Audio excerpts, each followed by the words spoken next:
अधिवक्ता Swati Jain जुडिस legal associate में आपका एक बार फिर से स्वागत करती हूँ। आज मैं बात करने आई हूँ। सबसे पहले मैं आपको क्लियर कर दूं कि आज हम कोई भी लीगल नॉलेज पर बात नहीं करने वाले। जब भी मैं कोई भी लॉ से रिलेटेड वीडियो नहीं बनाती तो मैं आपसे स्पष्ट कहती हूँ कि आज का वीडियो हमारा कोई भी लीगल नॉलेज पर नहीं है। आज का सिर्फ हमारा वीडियो है। काउंसलिंग के दौरान एक सवाल मेरे मन में उठा और मुझे लगा कि उस सवाल को आपके साथ डिस्कस करना चाहिए, और मैं ऐसे कई सवाल आपके साथ लेकर आती हूँ और मैं स्पष्ट बोलती हूँ कि आज हम कोई भी लीगल नॉलेज पर बात नहीं करेंगे, क्योंकि मुझे लगता है कि अगर इस तरह के सवाल हम परिवार में उठाएं तो शायद आपको न्यायालय का रुख करना ही नहीं पड़ेगा और ना ही आपको किसी भी प्रकार की लीगल नॉलेज की जरूरत पड़ने वाली है। लेकिन हम मुद्दे पर बात नहीं करते, हम छोर पर बात नहीं करते, हम आगे पर बातें कर कर डिस्कशन बहुत कर लेते हैं और उन समस्याओं का सलूशन ढूंढते हैं, लेकिन हम छोर पर नहीं पहुंचते। आज हम इसी एक तरह की बात पर मुझे सवाल उठाने का मन हुआ, क्योंकि जनरली 2-3 बार इस तरह की घटना घटित हुई जहां पर मुझे लगा कि कहीं पारिवारिक विवाद में कहीं हम बड़ों का तो कोई बड़ा रोल नहीं है, जहां हम परिवार को बर्बाद कर देते हैं या पति पत्नी को छोड़ तीसरे जीवन को तक हम दांव पर लगा देते हैं, सिर्फ और सिर्फ अपने झूठे अहम और अहंकार के चक्कर में कि नहीं, ये रिश्ता नहीं टूटना चाहिए, क्योंकि इस रिश्ते के टूटने से कई रिश्तों पर इफेक्ट पड़ेगा या 2 परिवारों पर इफेक्ट पड़ेगा। लेकिन वो रिश्ते को हम कंडीशन ही ये नहीं थी कि वो रिश्ता चल पाए, तो हमने एक पॉलिसिंग कर कर काफ़ी लंबे समय तक हम उस रिश्ते को चला देते हैं। लेकिन जहाँ शुरुआत ही मतलब जहाँ नींव ही सही नहीं रखी, तो वहाँ आप दीवार कितने दिन तक उठाने का प्रयास कर सकते हैं, क्योंकि जब नींव मजबूत नहीं है तो दीवार तो अपने आप गिरेगी ही गिरेगी। तो यहाँ पर कहीं हमारा और आपका रोल इस चीज में तो शामिल नहीं हो जाता कि नींव कैसी भी हो, हम इस पर दीवार उठाकर रहेंगे। हम ये कसम खा लेते हैं, बड़े बुजुर्ग, हम मतलब बड़े बुजुर्ग परिवार के या जिनके पास वो सलाह लेने पहुंच जाते हैं, वो कसम ये खा लेते हैं कि हम इनका परिवार बसवाएंगे, बिना ये सोचे कि आखिर समस्या क्या है। हर समस्या का हल ये नहीं होता कि आप उन्हें सिर्फ इसी वे में समझाएं कि नहीं, आप कैसे भी कर कर इस रिश्ते को चलाओ और आगे जाकर ये रिश्ता चल जाएगा।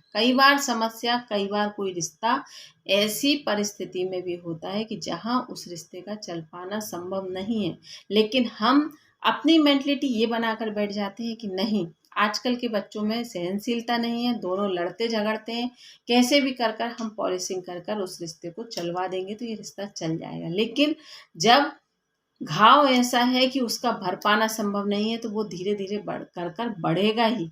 अगर पैर कटवाने की स्थिति में आ जाएगा और पैर कटवाना पड़ेगा, तो अगर हम अच्छा है कि हम उसका उसी टाइम पे कोई ऐसा इलाज ढूंढ लें कि शायद पैर सलामत रहेगा तो आगे चलकर कुछ और कर पाएगा। लेकिन आप इस बात पर ध्यान नहीं देते।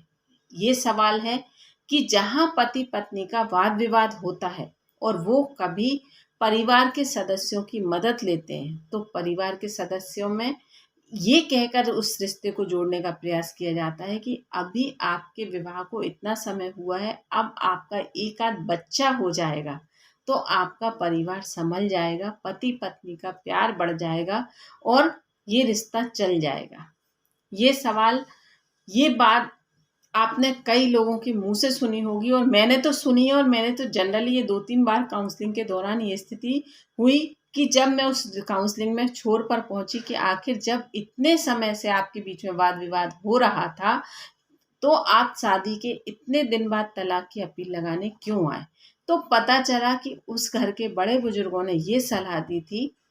उनका उद्देश्य गलत नहीं था, लेकिन उन्होंने समस्या को सुने बिना ये सलाह दी थी कि आपका जीवन चल जाएगा, आपके बीच में एक बच्चे का जन्म और हो जाएगा तो आपका रिश्ता संभल जाएगा, आप एक दूसरे के साथ जिस तरह से चल रहा है जीवन चलने दीजिए। तो यहाँ पर मैं ये नहीं कहती कि बड़े बुजुर्गों का उद्देश्य गलत है, लेकिन कई बार समस्या कुछ ऐसी होती है कि जहाँ उसका सल्यूशन एक ही नहीं होता।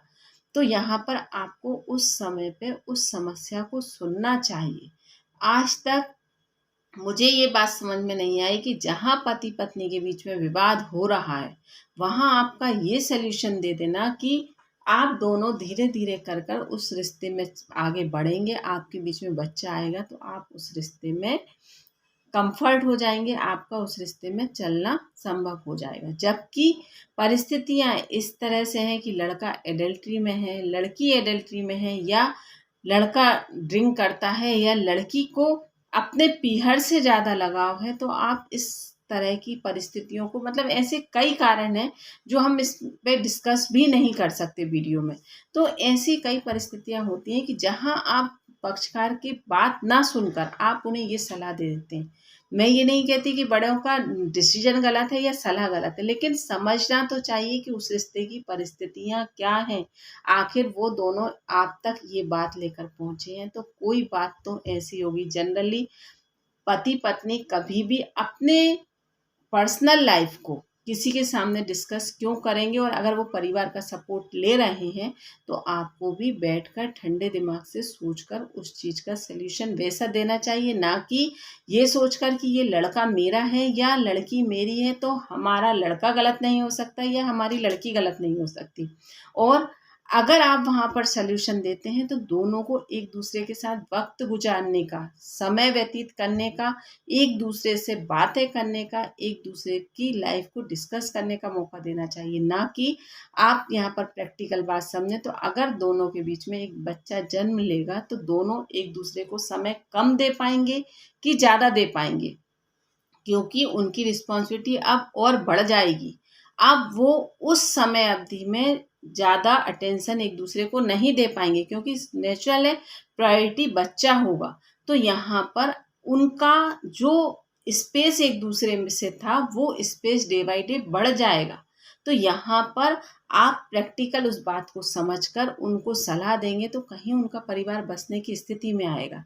आपको उन्हें ये सलाह देना चाहिए, ना कि ये सलाह देना चाहिए कि आप बच्चा पैदा कर लीजिए, आप बच्चे को जन्म देंगे तो आपका परिवार बसेगा। बल्कि आपको ये सलाह देना चाहिए कि आप दोनों कुछ समय एक दूसरे के साथ रहिए, एक दूसरे के साथ समय व्यतीत कीजिए, एक दूसरे के बारे में जानिए। कई बार रिश्ते की शुरुआत इस तरह से हो जाती है तो कई बार परिस्थितियां वैसी होती हैं, लेकिन आप उस चीज को बड़े बुजुर्ग सलाह ना देकर गलत सलाह देते हैं। और ये फैक्ट है कि नहीं, आप मुझे कमेंट बॉक्स में कमेंट कर कर बताइए कि अगर बच्चा जन्म लेगा तो प्रायोरिटी हस्बैंड के लिए वाइफ या वाइफ के लिए हस्बैंड होगा, कि दोनों के लिए प्रायोरिटी बच्चा होगा। फिर जब बच्चा प्रायोरिटी होगा तो नेचुरली एक दूसरे को समय कैसे दे पाएंगे और एक दूसरे को जान कैसे पाएंगे, या कोई भी उनके बीच में मैटर चल रहा है तो वो उस मैटर को सॉर्ट आउट कैसे कर पाएंगे, और क्या वो उस समय में किसी से डिस्कस करेंगे तो वो भी अन्य व्यक्ति भी उन्हें पागल कहेगा कि नहीं कहेगा कि अभी तुम्हारी प्रायोरिटी क्या है। तो यहाँ पर लॉजिक लगाकर ही डिसीजन लेना चाहिए और लॉजिक लगाकर ही सलाह देना चाहिए। अगर आपको किसी ने इस तरह से समझा है और आप सलाह दे रहे हैं तो सामने वाले व्यक्ति की समस्या सुनकर सलाह दीजिए, ना कि अपने विचारों के अनुसार उस व्यक्ति को सलाह दीजिए कि ऐसा होता है इसलिए ऐसा करना चाहिए या ऐसा तो होता ही है। क्योंकि अधिकतर लोगों की मानसिकता यही है कि पारिवारिक विवाद में लेकर कि ऐसा तो होता ही है। लेकिन आप यहाँ पर, अब समय परिवर्तन हो चुका है। पहले लड़कियां टोटली डिपेंड थीं, तो उनका परिवार में रहना, परिवार में झुकना झुकाना उस अकॉर्डिंग चलता था। लेकिन आज की तारीख में लड़कियां लड़कों से कंधा मिलाकर चल रही हैं। तो वहाँ पर अगर आप इस तरह से उस रिश्ते का आकलन करेंगे और उस रिश्ते को चलाने का प्रयास करेंगे तो सफलता मिल पाना संभव नहीं है, चाहे आप मानो या ना मानो। ये एक कड़वा सत्य है, एक कड़वी दवाई की तरह है। आप पी पा रहे हो या नहीं पी पा रहे, लेकिन पियोगे तो आपका इलाज हो जाएगा। ये मैं आपको चैलेंज कर रही हूँ। तो यहाँ पर बात सोच समझकर फिर मुझे एक बार ज़रूर बताइएगा कि क्या ये सवाल सही है या गलत है। इस बात का सलूशन ये होना चाहिए कि कभी भी विवाद हो तो पति पत्नी को ये सलाह दे देना कि आपका बच्चा हो जाएगा तो आप दोनों के बीच में सब चीज़ें सॉर्ट आउट हो जाएंगी। 100-60 केसेस में ऐसा हो भी सकता है, मैं ये नहीं कह रही कि मैं सही हूँ, लेकिन जो परिस्थितियां मैं देखती हूँ उसमें मुझे तो नहीं लगता कि आज की तारीख में ऐसा कुछ हो सकता है। और बहुत 50% ही लोग ऐसे होंगे जो इस तरह के मैटर होने पर बड़े बुजुर्गों के पास सलाह लेने जाएं, जो मतलब हम कहें कि 100 केसेस में 5 केसेस ऐसे होंगे जो सलाह लेने जाए। नहीं तो आज की जनरेशन ये है कि हम अपने डिसीजन खुद ले सकते हैं। तो अगर वो आपको इतना मौका दे रहे हैं तो आप भी उनको सलाह सोच समझ कर देंगे तो परिवार बच सकते हो और परिवार चल सकते हो। मैंने सबसे पहले यही कहा कि जब नींव कमज़ोर होगी तो आप दीवार उठाने का प्रयास कितना भी कर लोगे, दीवार नहीं उठ सकती।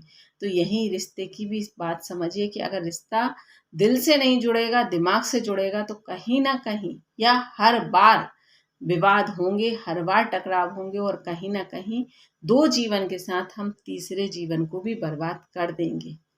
अभी अगर कुछ होगा शुरुआती में तो यहाँ पर हो सकता है कि वो दोनों जीवन अलग होकर अपने अपने जीवन में आगे बढ़े तो उनके जीवन में कुछ अच्छा घटित हो या कुछ अच्छा कर पाए, या हो सकता है कुछ स्पेस देने से, कुछ समय साथ रहने से दोनों परिस्थितियां रिश्ता संभल भी सकता है। लेकिन इस तरह से चीज़ें थोप देने से रिश्ता संभलेगा नहीं, कहीं ना कहीं आगे जाकर उस रिश्ते की स्थितियां गड़बड़ होंगी। तो डिसीजन आपका है और सलाह मुझे ज़रूर दीजिएगा कि क्या मेरी सोच सही है या नहीं। अगर हो सकता है मैं भी गलत हूँ तो अगर कहीं मैंने इस वीडियो में कुछ गलत बात बोली हो तो मुझे भी आप कमेंट बॉक्स में कमेंट कर ज़रूर बताइएगा। मैं भी प्रयास करूँगी आपके नज़रिए से सोचने का और उस चीज़ में सुधार करने का। धन्यवाद।